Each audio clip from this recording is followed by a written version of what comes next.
taught me that Southeast, I breathe that. I never turn my back, cause I need that, I breathe that. It's flame time, you know how the story goes. I'm fucking the game, but they don't know who doing it. Glory hole, don't fucking lie, I'm fucking fly. I need a parachute. Fuck with my niggas or my family, trust a parachute. I swear I do anything for my paper, for my paper. I'm a rider like Isaiah, money like skyscrapers. We out here for the bills, and in case you ain't know, it's South Sea for Leo. I'm remaining that, flame time, I'm claiming that. For my screw heads, I tap and bring it back. For my screw heads, I tap and bring it back. For my screw heads, I tap and bring it back. How off the chain is that? Southeast is all I've been. I do this for Big Mello, Big Mo, and Big Hawk and them. I'm logging in for Fat Pat, Pimp C, and Screw 2. If you hating H-Town, pussy nigga, screw you.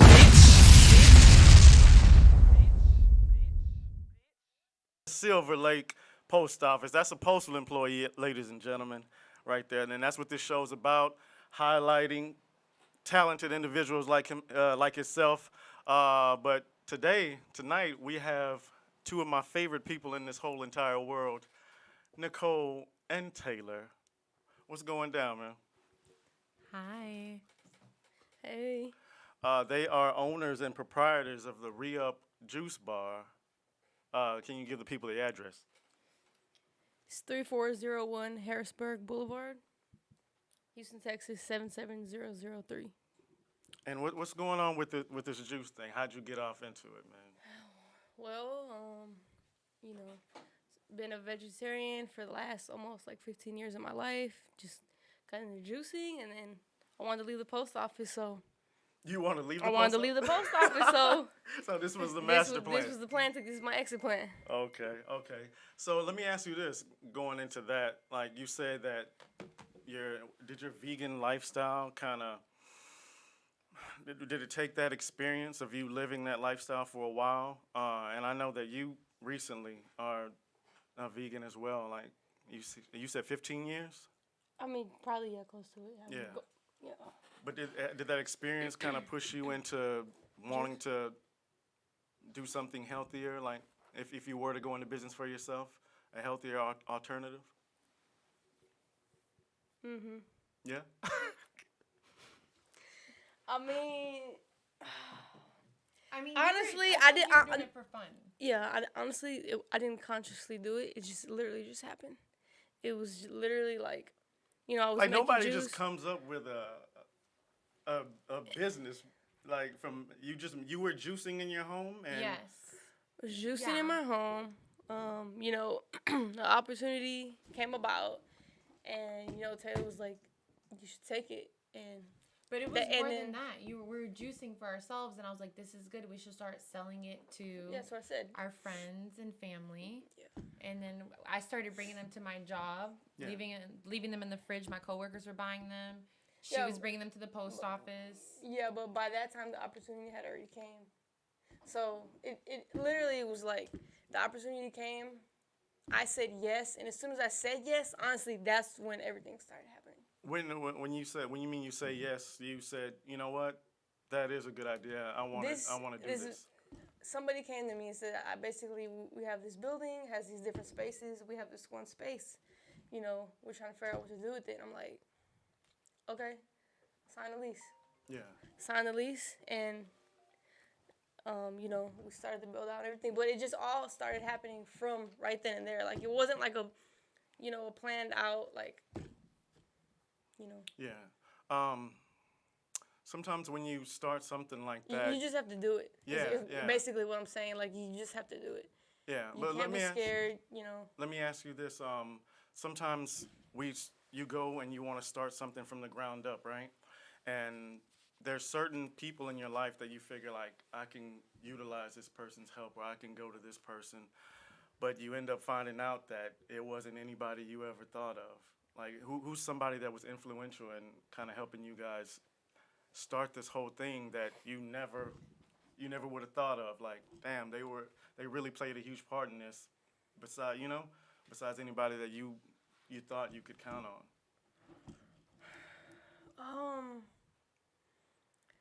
I mean, I don't know. Like I said, there's no real like success story to this. Like we literally just took a pen, signed the lease, and just went for it.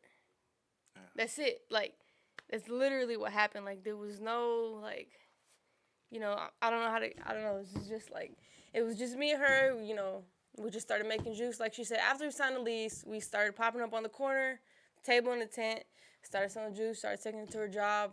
Mm-hmm. You know, and then during that whole time, I was doing the build out of the juice bar. Yeah. Yeah, so I mean, I have been sitting on this from when I signed the lease. I mean, it's been almost like a year now. Wow. You know. And you guys' life has just been a roller coaster ever since then. How nerve-wracking was that grand opening night? Can y'all go back and recall that? I don't think it was. I mean, how was it for you? I usually get stressed out over everything, but for some reason with that night I wasn't. I was pretty calm. I was pretty chill. Yeah. For once ever in my life. I mean, yeah, the only stress is like we were running late, you know. It was like 4:00 and we had zero juice in the fridge. Yeah. You know. And the event was at 7. Yeah. So that's the only thing. But other than that, you know, yeah, I don't. So you guys are a couple as well. I don't know if the people won't automatically know that. Yes. You guys are a couple. How long have you guys been together? We've been together for 12 years. Yes. 12 years. Oh, she got it right, ladies and gentlemen. We've been together for 12 years, and we just recently got engaged. So tell me some of the pros and cons of working with your life partner. I mean, your business partner, and it's your life partner. I'll go, and then she can go. I'll say the pros is that like you know the person that you're working with, y'all both have each other's best interests. You know, it's like most y'all can trust each other. I mean, the cons is just that like you have to deal with this person, you know, all day. Even if we're not together at the business, we're still making like decisions. Yeah, we're making decisions regarding the business, and me and her are complete opposite in how we like deal with stuff. Your approach to dealing with all the business. Complete opposite. Yeah. So what kind of things frustrate you guys separately as far as that goes? I mean, she's a planner and I'm not. Yeah. You know, she's like, we need to have scheduled days to where we do this and where we do that, and I'm like, every day is different. And you know where I got that term from the post office. Like every day is different. No day is ever gonna be the same. But some more juice may sell. Yeah, but the post office is different because the mail volume. That's what I'm saying. Tuesdays are light, Wednesdays are not light. Okay. So we don't. A lot of people come in on Monday, and then let's say Tuesday, not a lot of people may come in. Mm-hmm. So that's what I'm saying. Like every day is different. And you guys the business is fairly new. How long have you guys been open? About 6 weeks, right? About 6 weeks now. So you're still figuring out. Yeah. All that kind of stuff. Yeah, for sure. Okay. Well, I want to take this time out to tell everybody that I've known them for how long? Many, many years. I don't know if Nicole can recall the first day that we met. Yes, I can. I remember. Yeah, but we kind of clicked. Like I don't know what it is, but yeah, you had the white foams on. And you asked me what I was listening to, and you gave me a chair because I had been standing for a while. Wait, what were you listening to? I don't remember. You're just curious? I had my headphones in. He was like, what are you listening to? Just him being making just conversation. Friendly? Yeah, you know. Just being friendly. Yeah. Yeah, but what I did want to say is I really admire you two because I've known you for a while. I don't know how long you've been at the post office, but I met you shortly afterward, and I have to say that watching you guys from that point, y'all were basically kids, you know, and watching you to. Yeah, I started when I was 20. Yeah. So. And watching you guys get to where you are now. And not only the fact that you guys have, started your own business and are like kind of integrated in downtown, infrastructure. That's awesome. But just the fact that you guys kind of hold it together, and I admire you guys as a couple. You know. So yeah, I just want to make sure I told y'all that. You know Thank how you. I feel about y'all. Aw. Yeah. So Nicole, your style. She got a ghetto boy shirt on, ladies and gentlemen. Peep the outfit, man. The So chains. what people probably don't know is Taylor, you were a business owner already in your own right. Tell us about that. I worked in retail most of my career life, and then I got a job. Well, I went to fashion school. I worked in retail while I was in fashion school. I graduated with my bachelor's degree in fashion retail management, and then I got a job at the corporate office for Francesca's, and I was a merchandise coordinator. So I kind of I've seen worked that with French. Their logo is kind of in cursive a little bit. it's like It's really thin. Yeah. Yeah, I've seen that. Where's that at? I mean, they have different locations across Houston, but it's a Houston-based company. But yeah, so I got a job at the corporate office. I thought I would love it because I was like, this is in line with what I went to school for. I worked with the buyers and vendors, so I was writing like purchase orders for like the jewelry we were bringing in and accessories, all of that. So I basically wrote purchase orders. I brought all of our samples to like the studio to be photographed, all this stuff. I hated that job. I hated it. And so because I hated it so much, I like one day I couldn't go in. I was like, I can't do this anymore. I had a breakdown. I think it was like Memorial Day weekend. I had a breakdown. I was so stressed. It was the most stressful job ever. And all the deadlines and stuff like that. And I didn't like the vibe there. I'm really big on my energy. And so I hated it. I didn't go in. I emailed them and told them I won't be coming back. And then I started working on my fashion truck. Like that moment, I started building it out, focusing on that. It took me some months. I finished my fashion truck. I had it like painted on the outside. I had everything installed on the inside, windows installed, flooring installed, everything. And then 2019, April 2019 was my first event. I had my first event at the Art Car Parade, which was really successful. And then I just popped up on the weekends at different markets, selling clothes, accessories. And then the pandemic hit. And then when that happened, No more markets. Yeah, it was no markets. Oh, they didn't hold any. Oh, No, wow. because no crowd, nobody was around each other, so all the markets stopped, and so that means no more events. Exactly. Wow. So then I took a step back from that, and then the juice thing came into play. And so I feel like I definitely put that on the back burner to focus on the juice business. And also too, like, the pandemic showed me how important like health is. And like, while all other businesses were kind of falling apart or closing, I noticed that like food, anything like health related, those are the businesses that still succeeded because those are like essential goods. Yeah. So I just focused on that with Nicole, and that's that. I still have my fashion truck. I haven't done any events. We've been kind of just rocking with the juice bar. I'll probably, who knows, I may bring that to the re-up, and it may be like a part of it. Yeah, that would but be awesome, man. You're excited to get that going again? That's your passion, right? It is, but She's not inspired by fashion right now either. I wasn't for a while. I think the pandemic really just being in the house all day long, like I Yeah, wasn't you inspired. you There don't was go nowhere out for me and to see. go. Yeah. There was nowhere for me to go. Like, what am I getting dressed for? I'm just now starting to like shop again and be inspired.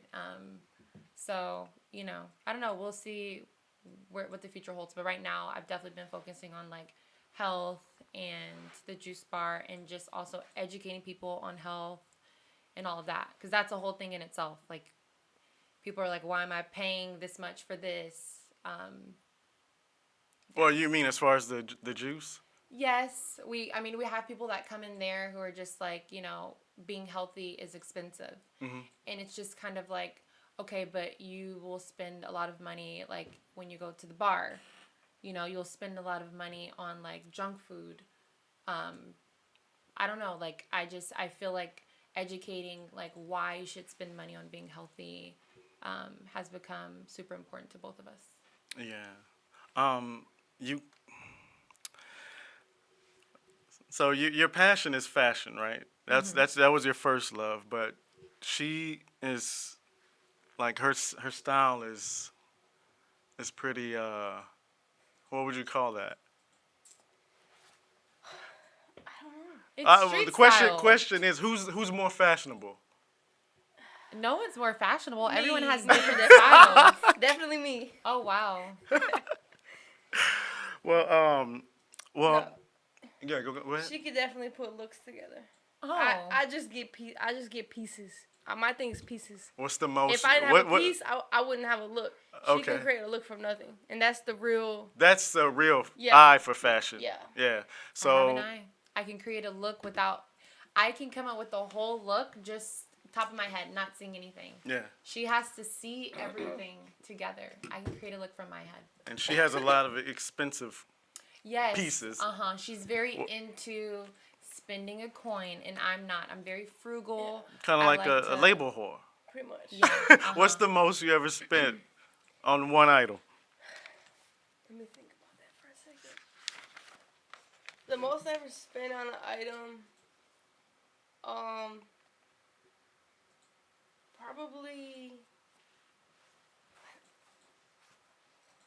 probably, I'm trying to think of, I want to say 1,300. And what was this $1,300 It's item? definitely not the most you've spent on an item. What was it? Shoes. Shoes? Yeah. What were they? The off-white MoMAs. Oh, It's the most you've spent. I feel like you've spent more than that. I know some No. sneakerheads out there that'll appreciate that. Yeah. The off-white MoMAs, yeah. You still have them, or you sold them? No, I still have them. People try to buy them, and I've been tempted, but I'm like, With you guys going into business for yourselves, I've noticed that your lifestyle has kind of changed a little bit. Like, you've kind of slowed down and focused on that. What's the importance right now in your lives of having people who are just what's the importance of having good people around you at this point in your life? very important. It just feels good. Yeah, And that's just how it should be. yeah. I know you say you're really big on energy, like bringing that energy into your work space and your especially when you first get started. What are some of the, I guess, things that you guys didn't anticipate going into this that y'all had to deal with, like personally, from friends or family or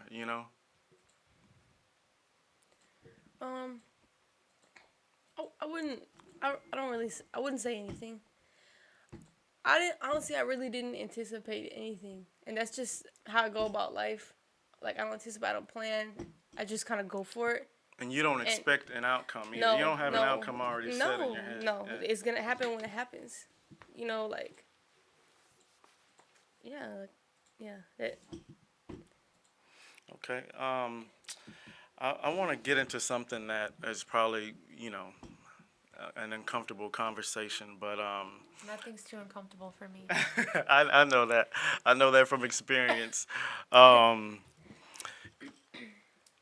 You two are an interracial couple, and me and you, both of you guys had some conversations, after the George Floyd public lynching, that were, it was a kind of contentious time between you two in particular, and I imagine for a lot of people who were maybe in you guys' situation, just as far as you were feeling really passionate about what was going on and you were vocal about it, and it bothered you. You tend to run hot on issues because you are passionate, and knowing you both, like I said, I've known you from the beginning, and you guys are advocates for everything. social justice, equality. You guys are in the street, on the street, like foot soldiers. I know you guys don't do a lot of that now, but you guys were heavy. And you've always been that. Whether advocate for animals, you guys just love everybody. So tell me about that time and some of the issues that were going on. I'm sure you've dealt with and how you made it through all of that.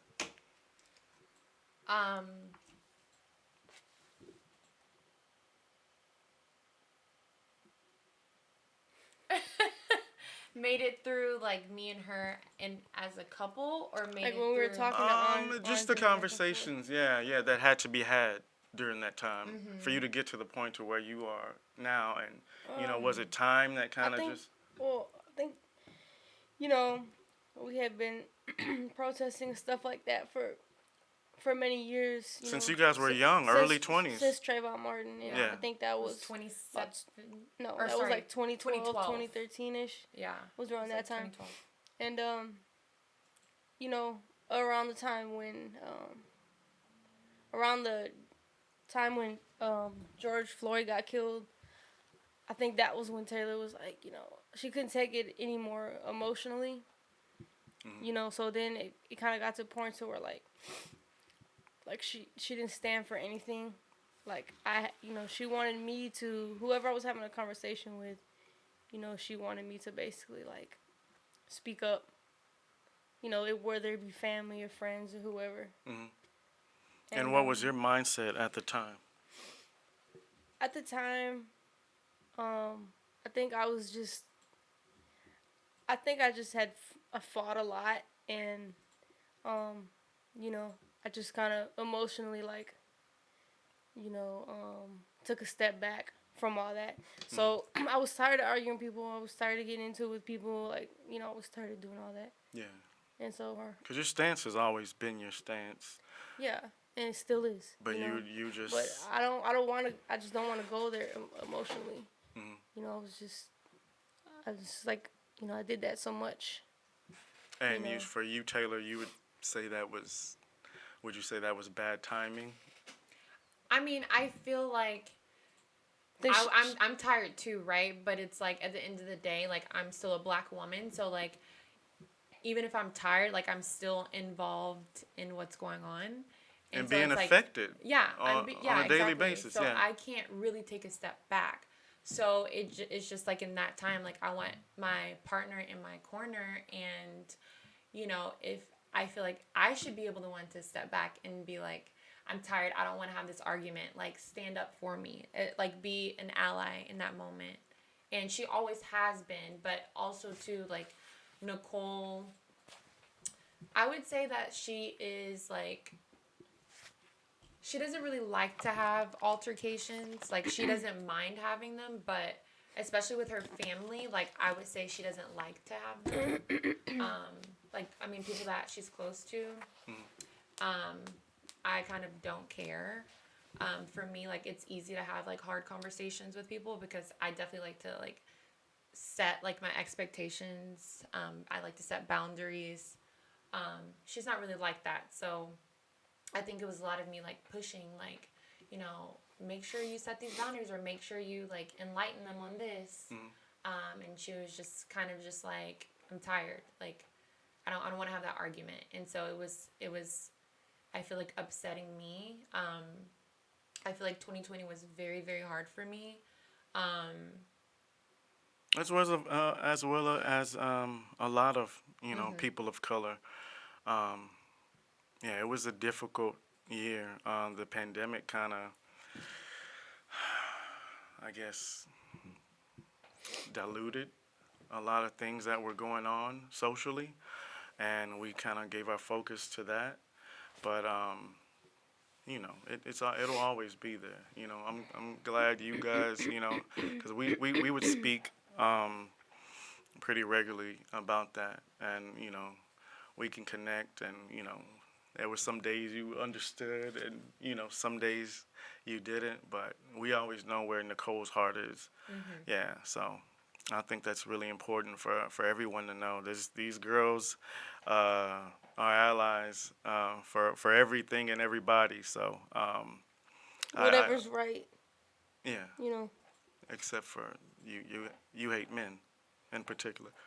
Hell no. Just you. Just you. No, just me. Just you. Okay. Hey, getting back to the fact that I admire you guys. What do you guys individually, do you guys believe that, because I can't see you guys apart. You believe that there's one person for everybody and you are each other's? I don't believe there's one person for everyone, no. I do think that we are each other. Yeah. What? I feel like some people. Hold on. That's kind of contradictory. Explain that. Yeah, explain I feel that. like me and you. Everyone else doesn't have a person, just me and her. Basically, that's what it No, I'm not saying every person, but I'm saying that I feel like me and you have like a very, like, we have a foundation. We have a friendship that we built first, and we have like a foundation of trust, and we're very, very honest with each other. Like, we're brutally honest with each other. And I feel like that's why we're so strong. And I feel like not everyone has that. Not everyone has that loyalty. Not everyone has that I don't know, like the heart to like want to make things work. I don't know. I feel like we're in a generation where people give up and I also just want to say real quick that the 1300 was before the time of Afterpay and Affirm in Klarna. oh my god. Just wanted to clarify that. So you didn't, no payment plan on those? You No just payment plan. This Came was off just top. everything out of my pocket. You're ridiculous. That's a flex? No, just a clarification. Okay. Spoken like a true Aries. So, speaking of zodiac signs, like, are you guys compatible as far as No. that goes? We're not. You're heavy, because I saw you downstairs. There's like a palm reader or Yeah, something like that. Yeah, you were on your way in. You weren't even coming upstairs to do the interview. I saw that. So tell me how that. Are you guys supposed to be compatible as far as your zodiac signs go? We're a wild card. We're both Aries. So yes or no? No. Whatever. No, I don't think so. She's a March When it's good, Aries, it's good. I'm When it's Libra. bad, it's bad. Yeah. Is that what it Yeah, says? yeah. Oh, okay. So you guys totally believe in all of that. Yeah, you are the perfect example of a Leo man. Yes. That is me. Yes. You know what? We were having this conversation at work a little bit. And we won't say on here what a Leo man is. No, explain. Tell me. He's an asshole. Pretty much. I thought he was the life of the party, but I think that's the woman, Leo. Oh, really? What do you mean? Absolutely. Well, I mean, makes sense. what that? This won't turn into an Andre bashing session. I appreciate you Next. having my back, man. Yeah. So you guys have a cousin or who's the friend that you guys have Rachel. that? Rachel, can Yeah. she do some readings right now?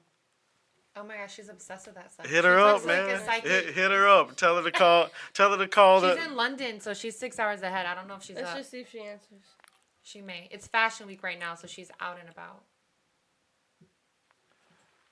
Let's see what's happening. Dun, So dun, tell her dun. to call your number?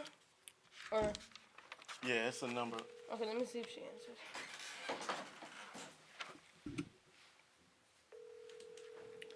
What time is it? You see that 832? You see that 832? Okay. It's 3 in the morning out there. Oh shit. Yeah, she's probably She's- not gonna answer. She didn't answer. Okay. We're gonna have to. So she lives in London, you said? Mm-hmm. Oh wow. She's a model. I mean, she used to do modeling, but Model by nature. she has a showroom and a retail store. Okay. Well, hopefully, does she ever come back home? Yeah, I mean, she was here for the opening. Oh, okay. All right. Well, hopefully we can have her in one day, man. She can do some live readings for the people. Yeah. I want to take this time right now to tell you guys about the show. this show is for us. It's for Postal employees. I forgot to say that up top. This is gonna be a platform where we can spotlight individuals like Nicole and Taylor. Nicole works at the post office with us, and she did something spectacular, man. She started her own thing, and I know a lot of you guys are. When you hear something like this, you can also be inspired, you know. So I think this is a good thing to kind of not only motivate us to do something that maybe we don't feel like we have the courage or the knowledge to be able to do or start up, but to connect each other with one another. That way we can help support businesses like Nicole and Taylor. So I really think this is an important platform for everybody to kind of glom onto and be a part of. Like, this will be our family. This is our home. We got a call-in number. The number is 832-781-4903, and you can call. All the shows will be live from 4 to 6 on Sundays. You guys, if you want to tell your story, you want to come in and be a part of the conversation, call in. You guys are more than welcome. You guys are family here. So tell me about you guys' journey. Just as far as when you were young, because a lot of people are, well, me. I'm kind of curious as to some of the aspects of, because there's a lot of parents who work at the post office as well, who may have children, who are in the process of figuring out their sexuality, coming out. Kind of tell us about you guys' journey as far as figuring out who you guys were in that aspect and coming out to your parents. You said this journey? Yeah, just from the beginning, like figuring out, like, oh, okay, this is what I like, and dealing with that, or some of the struggles that you had to deal with being young. It's probably, you guys have been living in it for so long now. Yeah, I would say, up until you pretty much know. I mean, and sometimes after, it's definitely a lifelong thing. It's not like you just figure it out. It's like you're figuring it out the whole time. Does that make sense? So let me ask you, are you guys still figuring that out now? No. Okay. I'm saying, like, growing up, you're on a T-ball team and you having weird feelings and you don't know what it is at that point in your life. So, you're figuring it out, and then time goes on. Still, you're having, like, all these weird feelings towards men and women. And so that's what I'm saying. Like, it's just something that you continue to figure out until you finally kind of do. Does that make sense? Yeah. Yeah. And what about just as far as you guys telling your parents? Did either of you have any kind of issues in that regard? Well, or is it like I say, how I do in my life, I just kind of just do it. I don't plan it. I don't just if I plan it, I'll never do it. So I just have to do it. So I was just in the kitchen one night, and this is when I think I was 18. It was like right before prom. We were about to graduate high school, and I just was pacing back and forth in the kitchen, and I basically just told my mom, and so, it was weird for about. How did she react, like, initially? She was like, well, first I said, I have to tell you something about Taylor, and she's like, what's wrong with Taylor? She okay? And you guys at this point are... We're friends. Yeah, we're supposedly, allegedly friends. Best friends that spend the night at each other's houses. Yeah. I mean, we've known each other since 8th grade. So we started dating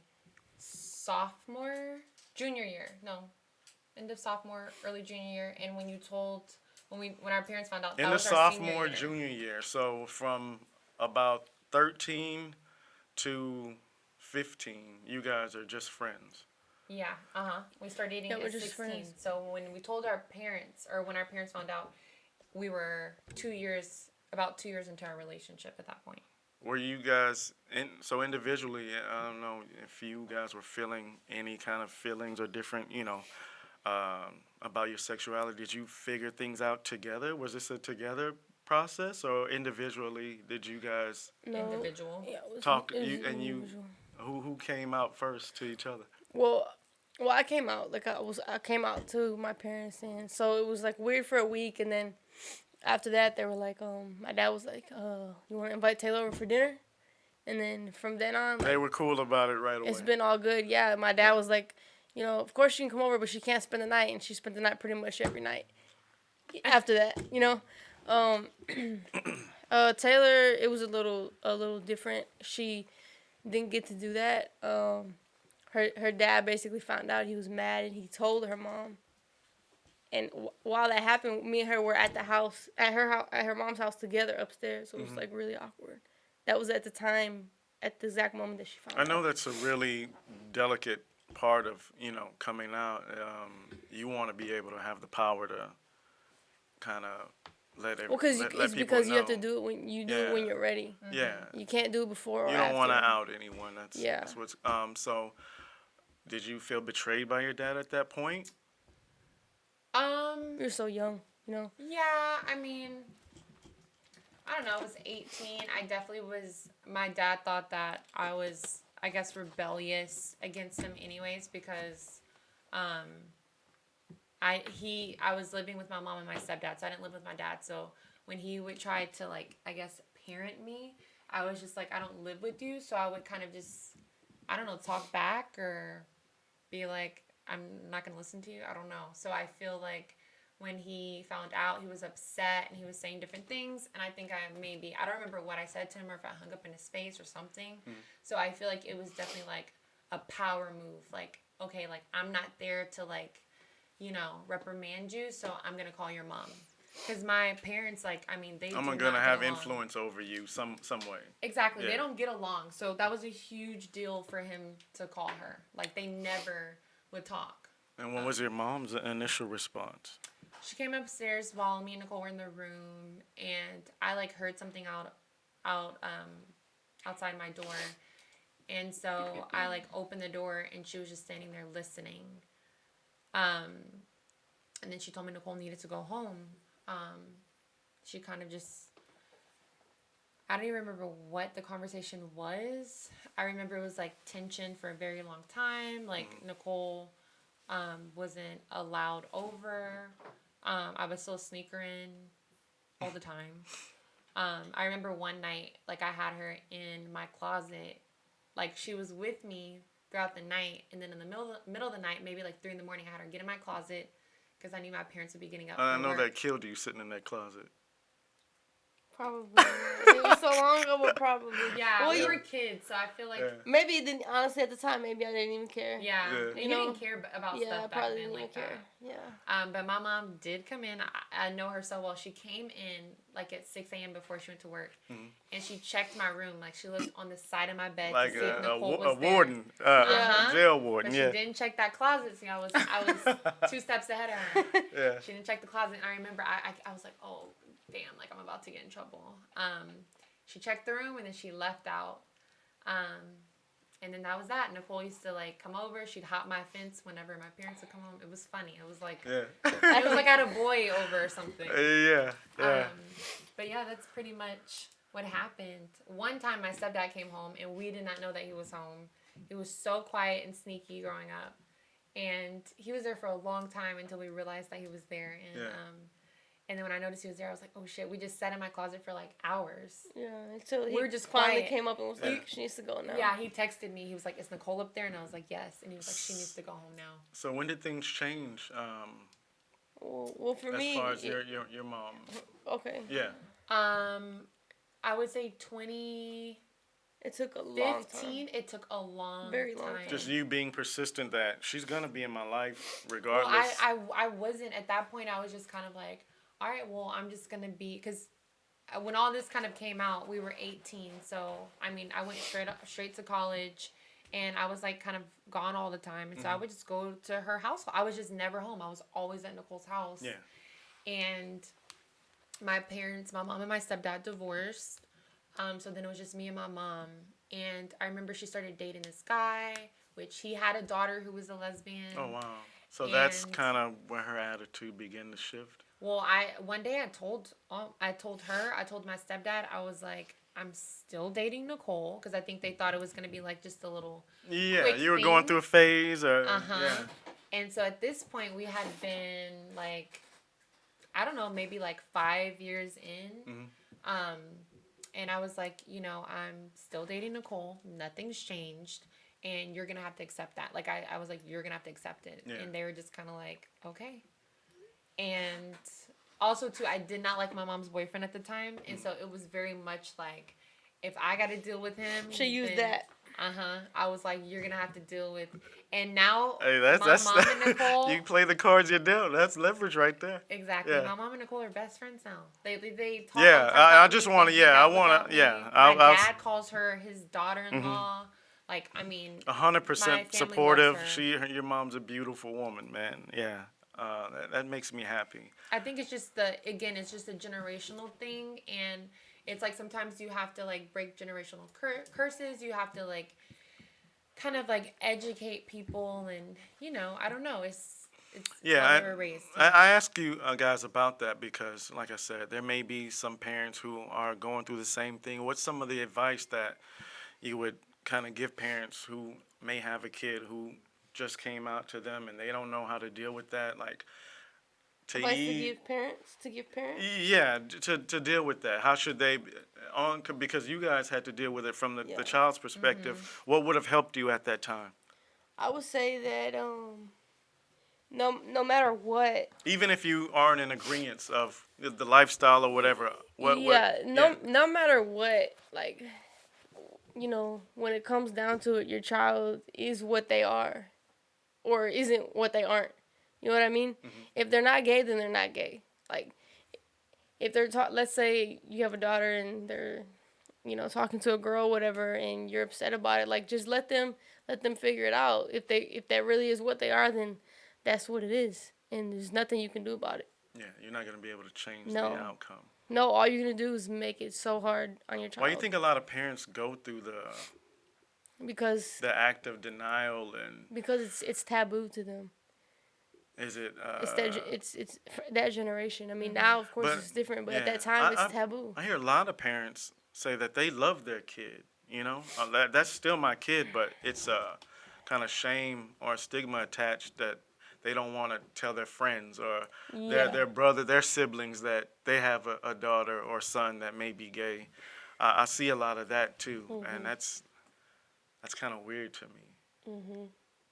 It is, but that's how they grew up, Yeah. So your advice would be just you love your kid. That's it. Yeah, regardless. Yeah, I mean, if you have to deal with it. And that you're not gonna be able to change that outcome. No, that's what they are. That's conversion what they are. therapy. No, you're literally going to make your kid hate. Make your kid hate you. Mm-hmm. Yeah. I think that's important. Good advice. Yeah, I think that's important. So, tell us a little bit more about the store and what kind of events you guys have coming up. Tell us some of the benefits of your product, because I know you say a complaint you heard initially was this juice is expensive. Well, but your take on that is you spend $100 on a bottle of alcohol. I mean, any 16-ounce cold pressed juice is gonna be at the least $10. Mm-hmm. At the least $9 if it's not organic. Mine's organic. Mm-hmm. Some are 11, some are 12. You go to Austin, they're like $11, $12. LA, $12, $13. Mm-hmm. So it's not out of the price range. What it is everyone has a reference point. So if you're already into health, and you're into, if you care about your body, then and what you take into your body. Then $10 for a juice this is gonna be like, okay, that's normal. Yeah. But if you live in the suburbs and you go out on a Friday night. I don't want to talk shit about nobody. I'm trying not to. If you're biting the tongue. But I'm just real. Yeah. The real, tell them the real. Just, if because you had to deal with this from. Yeah, I mean, if you're going out on a Friday night, you're going to eat at Chili's or, you're going to eat at Applebee's, and then you see a juice that's $10, you're gonna lose your mind. You're like, why would this be $10? I can go to the gas station and get a $3 pineapple Fanta. But you have thousand. What? How much was that? This cold press machine is thousands of dollars. $15,000. Organic, all organic material. Produce. Yeah, produce. Like It's the best thing It's you the can do. best, It's the best thing you can do for your body. It's going straight. There's no fiber, so it's going straight to your blood. Mm-hmm. So it is pounds of produce in each juice. Yeah. And we don't add any water. You don't. There's no fillers or anything like that. Like she's really big on eating like straight vegetables. Mm-hmm. I like a lot of bread, fried. Like if I want cauliflower, I want it fried. Stuff like that. Yeah. Fried shrooms. Food. Yeah. So it's all about balance, Yeah. And for me, I don't eat nothing I eat is processed.